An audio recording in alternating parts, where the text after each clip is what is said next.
Job, chapitre 24. Pourquoi le Tout-Puissant ne réserve-t-il pas des temps pour le jugement et pourquoi ceux qui le connaissent ne voient-ils pas les jours de son intervention? On déplace les bornes, on vole des troupeaux et on les conduit au pâturage, on s'empare de l'âne des orphelins, on prend pour gage le bœuf de la veuve, on écarte les pauvres du chemin, on force tous les faibles du pays à se cacher. Pareil à des ânes sauvages dans le désert, ils doivent partir au travail dès l'aube pour chercher leur nourriture, mais ils n'ont que des plaines arides pour trouver du pain à leurs enfants. Ils coupent le fourrage qui reste dans les champs, ils grappillent dans la vigne du méchant. Ils passent la nuit tout nus, sans habits, sans protection contre le froid. Ils sont trempés par les fortes averses des montagnes et, faute de refuge, ils se blottissent contre les rochers. On arrache l'orphelin à sa mère, on réclame des gages aux pauvres. Ils vont tout nus, sans habits. Ils doivent porter des gerbes tout en restant eux-mêmes affamés. Ils font de l'huile dans les domaines des riches, ils écrasent le raisin au pressoir, et pourtant ils restent assoiffés. De la ville montent les soupirs de la population, les blessés appellent au secours. Et Dieu ne prête pas attention à ces actes écœurants. D'autres se révoltent contre la lumière, ils ignorent ses voies, ils ne s'attachent pas à ses sentiers. L'assassin se lève avec la lumière, il tue le malheureux et le pauvre, et pendant la nuit il se mue en voleur. L'œil de l'homme adultère guette le crépuscule. Personne ne me verra, se dit-il, et il met un voile sur son visage. La nuit, ils forcent les maisons. Le jour, ils se tiennent enfermés. Ils ne connaissent pas la lumière. C'est que pour eux tous, le matin est synonyme d'ombre de la mort.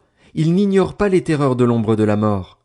Pourtant, d'après vous, le méchant serait tout léger à la surface de l'eau, il n'aurait droit sur la terre qu'à une part maudite et ne prendrait jamais le chemin des vignes. Tout comme la sécheresse et la chaleur absorbent la fonte de la neige, le séjour des morts engloutirait ceux qui pêchent. Le ventre de sa mère oublierait l'homme injuste, les vers feraient leur délice de lui. On ne se souviendrait plus de lui, il serait brisé comme un arbre, lui qui dépouille la femme stérile, sans enfant, lui qui ne traite pas bien la veuve. Non, Dieu prolonge par sa force les jours des tyrans, et les voilà debout quand ils ne comptaient plus sur la vie. Il leur permet de vivre en sécurité et ils en profitent, mais ils surveillent leur conduite. Ils se sont élevés quelque temps, mais ils ne sont plus là. Ils s'effondrent et sont fauchés comme tous les autres, ils sont coupés comme la tête d'un épi. Si tel n'est pas le cas, qui pourra prouver que je mens et réduire à néant mes affirmations? Job, chapitre 25. Bildad de Shuar prit la parole et dit, « Dieu exerce la domination et la terreur, il fait régner la paix dans les lieux célestes. Ses troupes sont innombrables.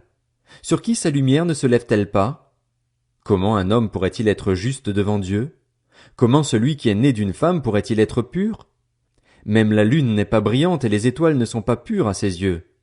Ce sera d'autant moins le cas de l'homme, ce ver, de l'être humain, cette larve. » Job, chapitre 26.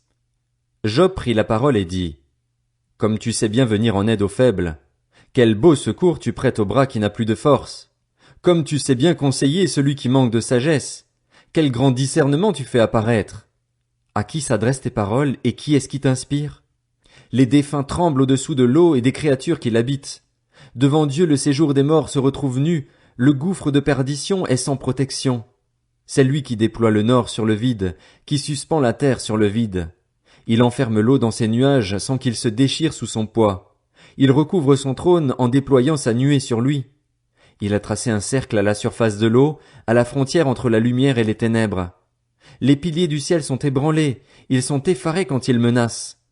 Par sa force il dompte la mer, par son intelligence il en brise l'orgueil.